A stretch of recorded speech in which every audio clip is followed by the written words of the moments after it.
Hello everyone, welcome back to my channel Seema blogs. বন্ধুরা, তোমরা দেখেই বুঝতে পারছো এটা কিন্তু গ্রামের ভিডিও। বাট এখানে আমি কিন্তু জন্মগ্রহণ করেছি এই গ্রামে। এই গ্রাম আমার কাছে একটা অহংকার। মানে কি বলবো, এটা আমি কিছুদিন আগে গিয়েছিলাম, বাট আমি আসলে ভুলতে পারছি না আমার গ্রামকে।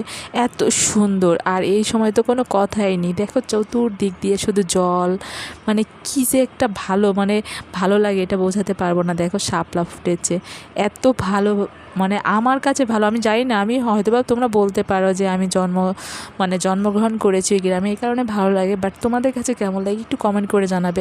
আর হ্যাঁ বন্ধুরা, আরেকটা কথা না বললেই নয়, এখানে কিন্তু একদম দেশি যে মাছগুলো থাকে সব মাছ পাওয়া যায়। মানে কি বলবো, সকাল হলে জাস্ট রাস্তায় দাঁড়ালে সব মাছ, মানে কি বলবো, এখানে দেশীয় যে মাছ থাকে সব মাছ টাটকা পাবে, সবজি পাবে। মানে কি যে একটা ভালো লাগে, মানে এটা আসলে বোঝাতে পারবো না। তো তোমাদের কাছে কেমন লেগেছে অবশ্যই কমেন্ট করে জানাবে। আর দেখো, তোমরা কিন্তু ভাবতে পারো যে আমি দেখো সকালে ঘুম থেকেই আমি কিন্তু বিলে চলে এসেছি। আর হ্যাঁ বন্ধুরা, এখানে দেশি মাছ বলতে পুঁটি মাছ বলো, শিং মাছ বলো, মানে দেশি যে মাছগুলো, বান মাছ, তারপরে কই মাছ, মানে অনেক ধরনের, মানে দেশি যে মাছগুলো টোটাল সব মাছ কিন্তু এখানে পাওয়া যায়। যদি আমি বলবো, যদি দেশি মাছ খেতে চাও তাহলে এখানে অবশ্যই অবশ্যই একবার হলো ঘুরে যেতে পারো তোমরা।